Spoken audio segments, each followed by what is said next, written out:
Saludos, equidistando en una galaxia tan personal como universal, moviendo los filamentos de la raíz poética, la esencia misma de las palabras, en busca de una poesía desprovista quizás de lo superfluo o desprovista de palabras innecesarias.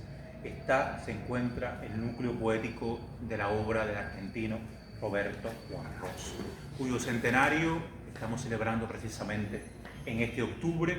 Además, en el 2025 también se conmemoran los 30 años de su fallecimiento. Así que 100 del nacimiento de Roberto Guarrós en Argentina y 30 de su muerte en Buenos Aires. Bienvenidos a Oda a la Joven Luz, este espacio que desde Ediciones La Luz, la sección de literatura de la Asociación Hermanos Saiz y la librería Celestino del Centro Provincial del Libro y la Literatura hacemos más o menos 1 o 2 veces al mes, esta vez en la sala Víctor Jara de la Biblioteca Provincial Alex Urquiola. Y como decía al inicio, es la poesía, es la obra poética, es el cosmo poético de Roberto Guarrós el que nos convida, el que nos da cita en esta tarde no tan calurosa como otras, por suerte, y con un poco quizás de anuncio de lluvia que nos viene también bien, para celebrar los 100 años de Guarrós, un escritor no tan conocido, no tan leído en nuestro país, lamentablemente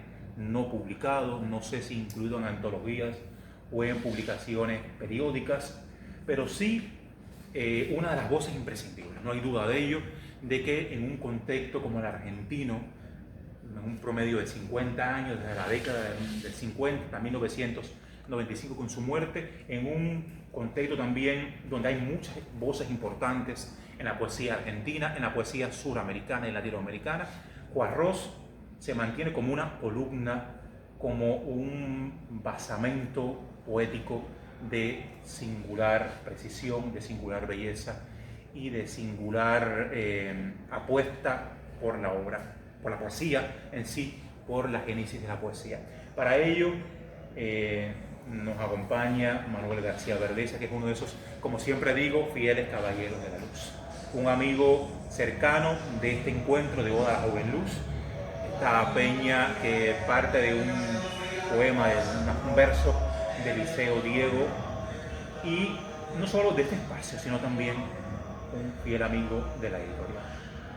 Profesor, ensayista, poeta, narrador, Manolo, como le decimos los amigos, nos va a estar acercando. Esta vez vamos a estar más bien en una especie de conversatorio, una especie de charla sobre la obra de un autor que básicamente publicó un gran libro a lo largo de toda su vida, una gran unión de poemas enumerados y titulados genéricamente como Poesía Vertical. A esta verticalidad de la poesía de Roberto Guarrós, defendida por él mismo con esta palabra, ¿no? La poesía debe ser una acción vertical, un hecho hacia los elementos de la raíz poética. Nos va a acercar Manolo en esta tarde. Así que, amigo mío, sean suyas las palabras, sean suyos también el público y los amigos que van a estar allá detrás de las cámaras, en las redes sociales y plataformas digitales de Ediciones La Luz. Buenas tardes. Buenas tardes y como siempre la primera palabra. Muchas gracias. Es un altísimo honor y además es una ocasión de crecimiento que a uno le pidan que exprese ciertos criterios, opiniones, juicios, acercamientos acerca de cualquier autor, porque no es lo mismo la lectura que se hace por placer o por información que la lectura que se hace para construir un cuerpo de sentido que uno tiene que luego tratar de compartir con los demás, que es el oficio del crítico, que como decía Martí, no era denostar, sino ejercer el criterio, y eso trataremos. Esta tarde es una tarde amable porque cuando vamos a hablar de un poeta singular en un mundo poético singular. Cuando uno analiza la literatura hispanoamericana, se da cuenta que Argentina viene siendo una suerte de planeta distinto, un planeta que está orbitando, no desconectado del todo, pero sí muy hacia su centro, hacia su órbita, hacia su singularidad. Y esto no es fortuito, que cuando uno empieza a mencionar grandes nombres de la literatura escrita en lengua española, no voy a decir ninguno porque sé que ya ustedes tienen como 5 o 6 en la mente. Incluso yo no quiero influir en eso, pero fíjense cuántos y por qué. La poesía argentina es una poesía realmente, realmente destacada y muy notable en su transcurso y en su realización. Cuando uno se pone a analizar y a leer un poco el desarrollo poético de la Argentina, se percata. Borges que era tan...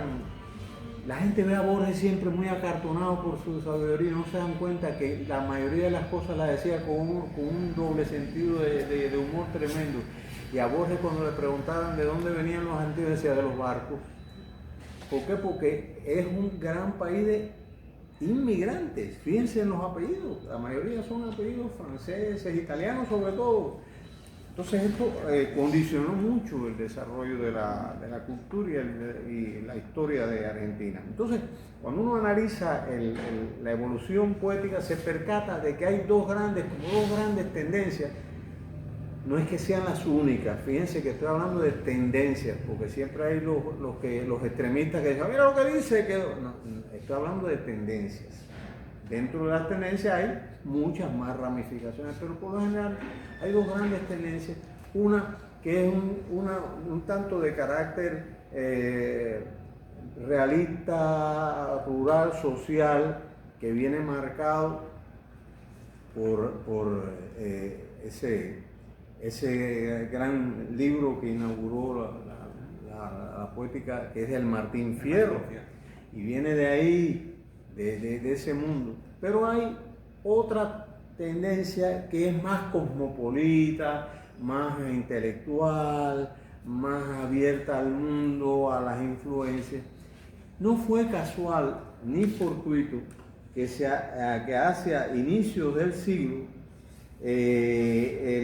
la dialéctica de la poesía argentina se dirimía entre dos calles, dos cafés, que eran los que signaban el mundo. Estaba Florida y Boedo, que eran los dos lugares donde se agrupaban los poetas y tenían sus poéticas. Florida era un poco más intelectual, más aristocrática, la gente de élite. Boedo era la gente de más preocupaciones sociales, etc. Pero en ambos casos se hizo buena poesía. Y ahí había confrontaciones, pero confrontaciones de tipo intelectual. Porque hay que decir una cosa, pobre de la panorámica creativa, artística, literaria, intelectual de un país donde no exista la polémica. Sería sumamente aburrido y sería sumamente condenado a la reiteración de lo mismo. Todo devenir transformador en el tiempo surge necesariamente de la confrontación de visiones, perspectivas, ideas, técnicas, teorías, modos de ver, asumir, etc. Lo cual, que ha sido un grave error de nuestra sociedad, donde todos hemos querido ser como alguien, sin darnos cuenta que, en definitiva, nadie puede ser igual que otro. Y lo que hace falta es la variedad. Y esto es lo que desarrolla mucho la poesía. Así cuando, por ejemplo, usted analiza los poetas fundamentales, Leopoldo Lugones, el gran poeta de Lunario Sentimental, es el poeta modernista, el maestro Borges le llamaba maestro, de ahí. Pero ahí está Baldomero Fernández Moreno, publicado en Cuba, Casa de la América, un poeta de la sencillez, del civismo, del cierto enfoque hacia lo social, ¿eh? Está Evaristo Carriero, que Borges también le rinde pleitesía, que es el poeta sentencioso, místico. Son otras características, ¿no? Está una poeta que creo que todos nosotros descubrimos un poco tarde, pero desde que la descubrimos en aquel librito que se vendió, Olga Orozco, la hemos amado intensamente. Una poeta de la sutileza, de la inteligencia, de la belleza expresada bellamente. No, de Borges no voy a decir nada porque Borges viene siendo como el paternoster de toda la poesía moderna. Un poco antes de Macedonio Fernández. Macedonio Fernández. Sí, lo tengo aquí, Macedonio Fernández, González Tuñón, que es el precursor de la poesía cívica, que está también publicado, el poeta de las 100 ventanas, ¿no? Está Juan Gelman, poeta muy interesante por el trabajo con el idioma, a través del idioma natural, popular, pero él busca una manera de reelaborarlo para decir cosas contundentes. Siempre es un modo de ver la vida totalmente distinto. Está Oliverio Girondo, otro poeta importantísimo de la crítica a las costumbres, muy cosmopolita. Está Alejandra Pizarni, quien que es, no es pizarniano, porque es la poeta esta de la visión, que uno dice, caramba, qué manera ella siempre tiene una salida que no es la salida de todo el mundo, es una salida contestataria, totalmente alejada de los clichés, en una suerte de disconformidad que está expresando un ser que quiere precisamente ser sobre todas las cosas. Bueno, pues en este mundo tan amplio, diverso, ¿verdad? ¿Cómo puede aparecer una figura como la de Roberto Juarros? Que yo, cuando analizaba más o menos lo que uno conoce, algunas lecturas que uno tiene para poder decir ciertas cosas coherentes y que al menos sean interesantes sobre este poeta, me percataba que es absolutamente un poeta sin igual. No hay en la poesía argentina nada que se parezca a Juarros, por muchas razones, no solamente por la manera de escribir, porque a veces nosotros reducimos la poesía al modo de escribir y no al hecho que tú estás tratando de transmitir. No es fortuito que un gran ensayista y poeta como Octavio Paz insistiera tanto en advertir la diferencia entre poesía y poema. El poema no siempre halla la poesía. El lector no siempre halla la poesía. Uno se enfrenta al poema, pero la poesía es lo que surge del intercambio de mi sensibilidad y mi inteligencia con el poema. Igual le pasa al autor. Una experiencia inenarrable, misteriosa, única, singular, tremenda, que lo lleva a ese salto mortal que es tratar de decirlo en palabras, que es lo que sería el poema. Por eso muchas veces los poetas no les gusta releer sus obras, porque por lo general uno siempre se queda inconforme con la manera en que escribió lo que concibió y le parece que al volverlo a leer tendría que volverlo a escribir. Bueno, Roberto Juarros, una vida breve, 69 años. Sí, 60 y tantos años. Una vida bastante, para ser un poeta no tuvo una vida así de, o sea, no hay grandes escándalos ni sexuales, ni de drogas, ni de bebidas. Fue más bien una vida muy intelectual, muy profesional. Un breve exilio con Perón. Por eso, Unos sí, días sí, prevecidos pues, de claro, Perón. porque se metió con Perón. Para que ustedes vean, porque ahora todo el mundo habla de Milei, pero Perón no era de izquierda, no era de derecha, pero también votó al que no le convenía. Lo siento pero yo digo lo que pienso. Entonces, Roberto Juarros, que nació en Buenos Aires, estudió en la Universidad de Buenos Aires, se dedicó al estudio de la bibliotecología, las ciencias de la información, también estudió filosofía y letras un tiempo. Trabajó en la propia Universidad de Buenos Aires y estuvo un tiempo trabajando de bibliotecario para la UNESCO y para la OEA. Qué curioso. Recordemos que Borges fue bibliotecario también. Y director de la Biblioteca Nacional, ¿Verdad? por mucho tiempo. Parece que es algo bueno. Eliseo Diego fue bibliotecario y muchos de ellos pasaron por fuerzas mayores como Fina, el Simpio, por la biblioteca, pero creo que el lugar donde, yo creo que el mejor castigo que me pudieran dar es que me condenen a trabajar en una biblioteca. Bueno, ¿Te imaginas que me pase el tiempo leyendo? Qué rico. Antón estuvo en los almacenes. Antón, no, por eso hay unos cuantos. Bueno, él al principio, Juan Rojas estuvo muy influenciado por el creacionismo. Acuérdense que esta es una tendencia que se generó por el poeta chileno Vicente Huidobro, que era un mundo bastante surreal, era un mundo muy innovativo, donde las cosas se fabricaban desde la perspectiva del ser humano. Eso era la esencia del creacionismo, por eso se llama así. Es algo que no existe, sino que hay que crearlo. Y él se vinculó con ese concepto. Y después siguió a otros poetas como a Novalis, el gran poeta alemán.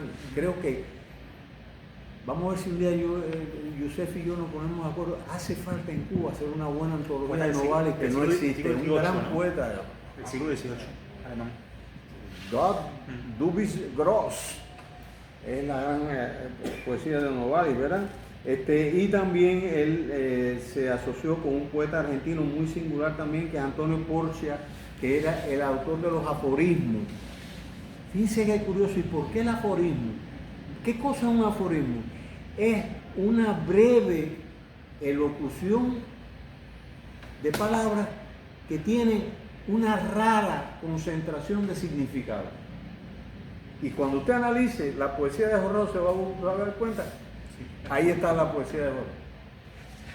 Yo creo, cuando uno lee la poesía de Jorge, yo pienso que hay dos palabras que están sistemáticamente aflorando en la poesía de Roberto Juarros. Palabra y silencio.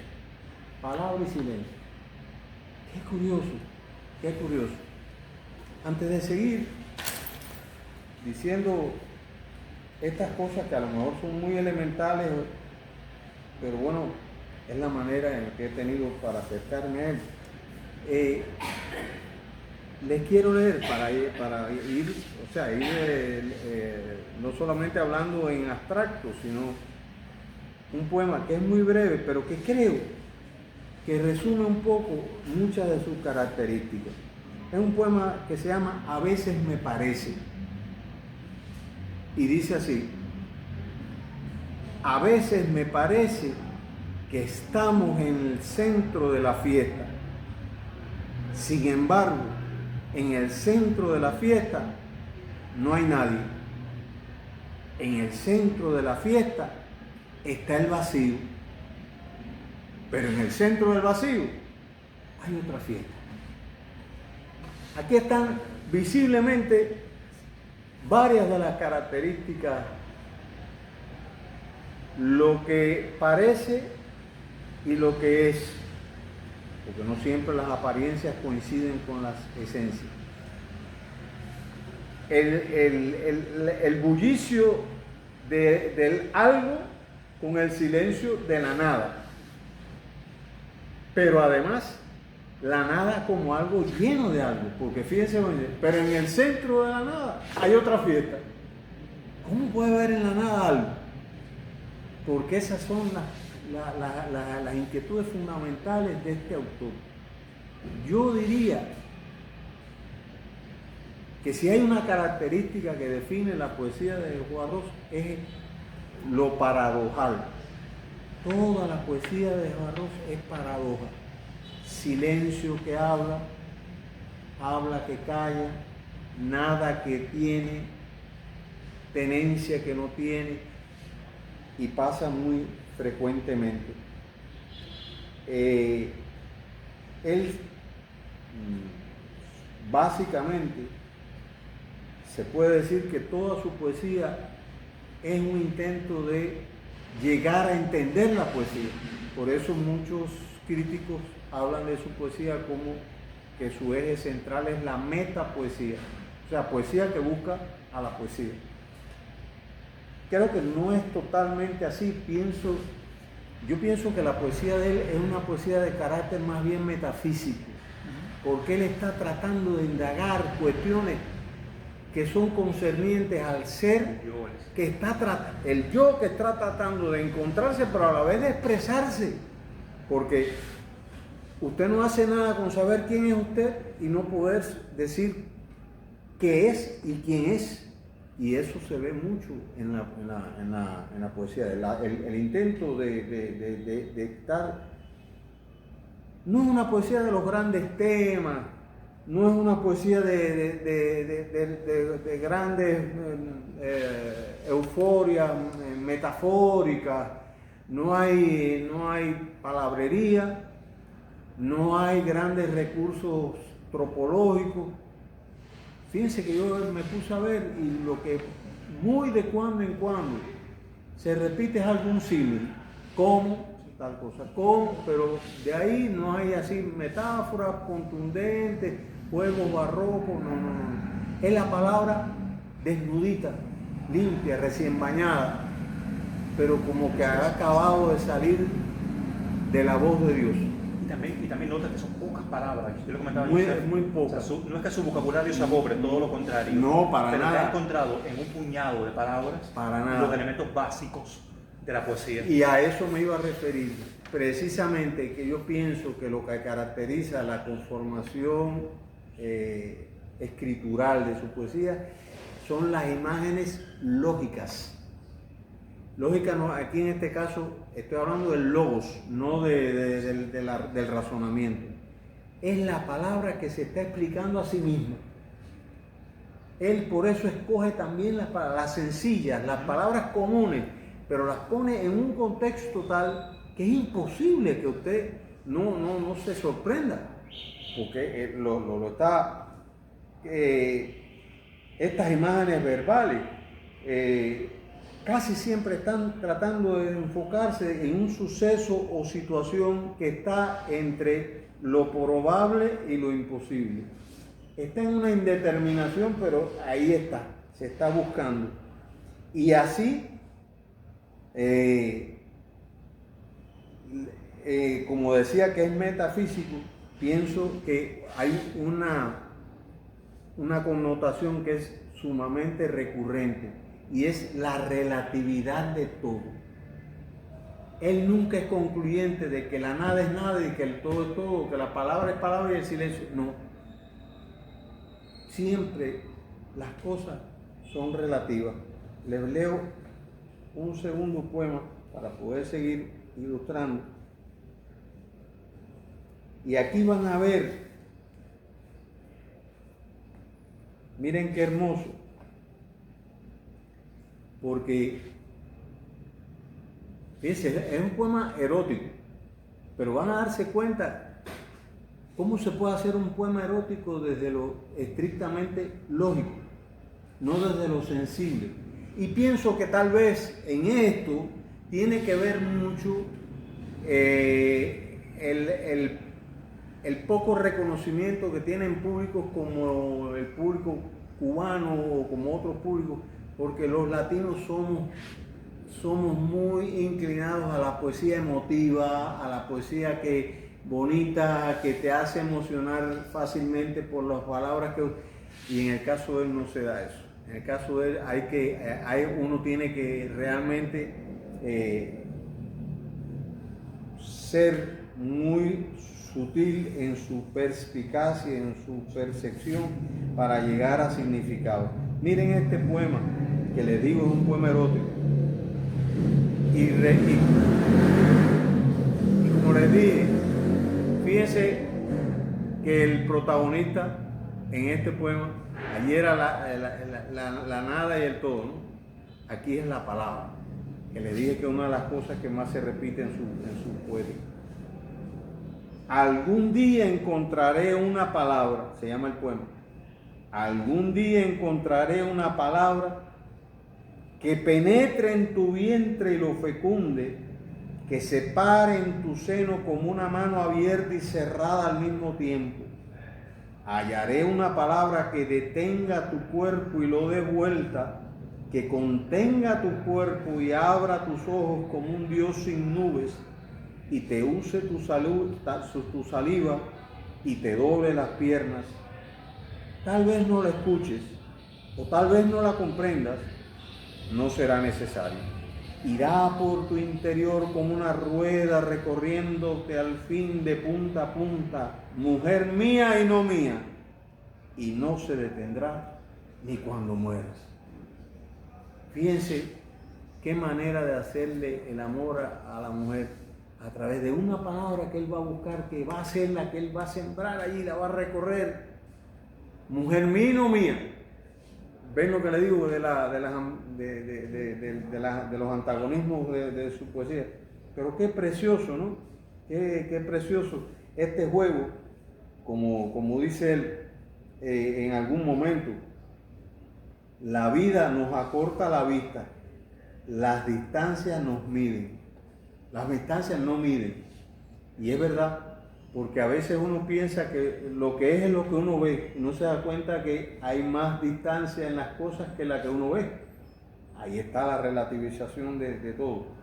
Y así, en una serie de poemas, como él dice, en una síntesis muy lograda, en algún poema dice: lo hemos buscado todo, lo hemos hallado todo, lo hemos dejado todo.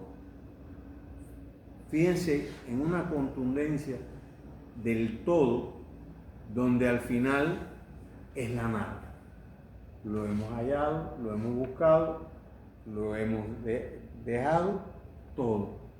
Si lo hemos tenido todo y hemos dejado todo, estamos entre el todo y la nada. Se vuelve a repetir. Veamos este otro poema.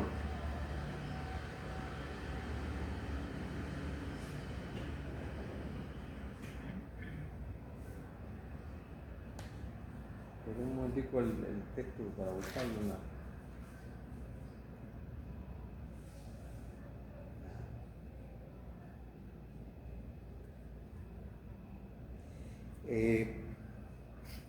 Y repito, fíjense, cuando uno lee que las palabras no son palabras que están fuera, que hay que buscarlas en el diccionario, son las palabras cotidianas de todos los días.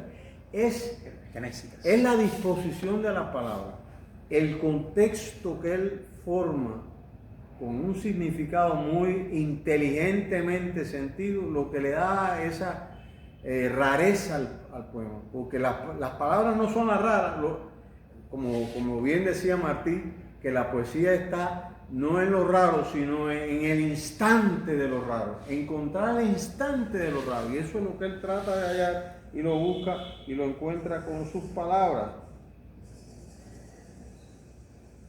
Manolo, sí, mientras buscas, sí, ya quería compartirte un fragmento de un prólogo que él escribe a una de esas antologías de los años 70, 80, hechas en vida, ¿no? Y quizás resume lo que para él serían estos elementos medulares en su poesía, ¿no? En su obra. Él dice: creo que el problema no consiste en variar los temas, sino en una cuestión de tono, actitud interior, configuración simbólica y manejo del lenguaje. El tono es una expresión decidida, naturalmente, de fondo, rotunda y hasta a veces cortante. La actitud interior es vivir las propias visiones con radical consistencia, sin cálculos ni temores, prolongando la vida interior hasta sus últimas consecuencias. La configuración simbólica sería la potencia íntegra de la imagen, entendiendo por tal no solo la raíz sensible, sino también la fundada por los giros más penetrantes y originales del pensamiento. Y el manejo del lenguaje sería concisión, desnudez, concentración, renuncia a lo decorativo y retórico, con una especie de animismo verbal. O sea, tono, actitud interior, configuración simbólica y manejo del lenguaje. Los 4 elementos que según Poirot van como a que articular la síntesis, las características de su poesía. Él expresamente rechaza la retórica. La retórica. Él le huye a la retórica, a la construcción. Y entonces en este poema que les quiero leer van a ver esto que les decía de la antítesis entre silencio y palabra, ¿no? El poema se llama El silencio que queda entre dos palabras. El silencio que queda entre dos palabras no es el mismo silencio que envuelve una cabeza cuando cae, ni tampoco el que estampa la presencia del árbol cuando se apaga el incendio vespertino del viento. Así como cada voz tiene un timbre y una altura, cada silencio tiene un registro y una profundidad. El silencio de un hombre es distinto al silencio de otro hombre. Y no es lo mismo callar un nombre que callar otro nombre. Existe un alfabeto del silencio, pero no nos han enseñado a deletrearlo. Sin embargo, la lectura del silencio es la única durable, tal vez más que el lector. Miren qué belleza. O sea que la palabra está tratando de abarcar algo, sin embargo ese algo se escapa porque hay otro modo de decir que es no diciendo. Por eso dice, hay un alfabeto del silencio. Y el silencio de una persona no es lo mismo que el silencio de otra. Y es que en el silencio están todas las voces. Los que están es ocultas, están por ser emitidas. Y esta singularidad de él es la que le da a su poesía esa fuerza connotativa y misteriosa. Porque él dice más por lo que no dice, por lo que está dejando así al aire sugerido por ciertas palabras, que por lo que dice sin el menor, ahí no hay nada oculto, él no juega con edulcoramientos, con adjetivos, no, él va directo y dice el silencio de un hombre es distinto al silencio de otro hombre. Fíjense que es una cosa ya dicha así. Pero cuando usted trata de entender eso, se da cuenta que hay una profundidad tremenda en lo que está diciendo. Por supuesto, todas las personas no callamos lo mismo, porque todas las personas no pensamos lo mismo. Y como no callamos lo mismo y no pensamos lo mismo, tampoco decimos lo mismo. Porque incluso cuando decimos lo mismo, no decimos lo mismo. Porque es la fuerza de lo que está en el interior de las palabras. Y así,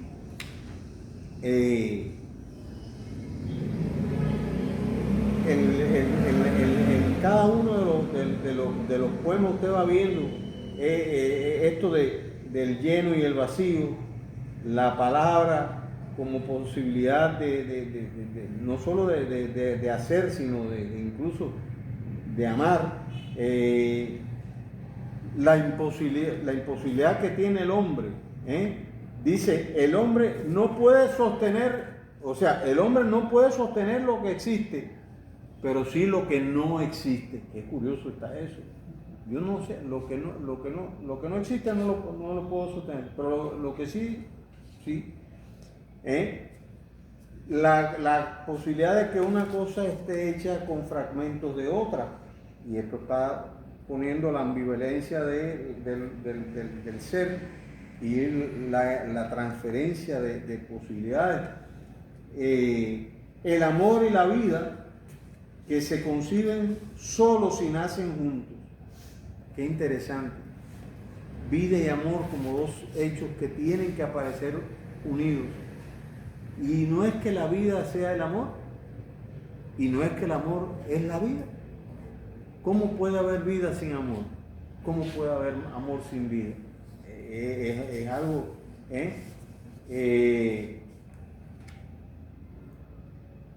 igual que él dice en algún momento que en la pérdida está el inicio del corazón. Cuando el corazón empieza a mostrar lo que siente, no es cuando obtiene, sino cuando pierde. Tremendamente es así. En la poesía, ya les digo, él tiene sus primeros versos, se llamaron 6, creo que se llamaron 6 versos, si no me falla la memoria, 6 poemas sueltos, que fue su primer libro de 1960, que es donde único él hace una poesía más constreñida del mundo. Porque si ustedes se fijan en la poesía de Juarros, no existe lo anecdótico.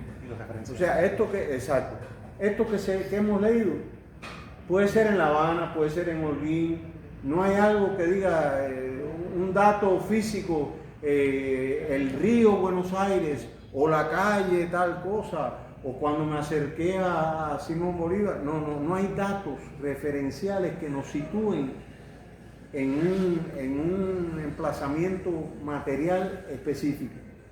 Él siempre está en una gran abstracción que es a la vez una gran materialidad, que es el ser.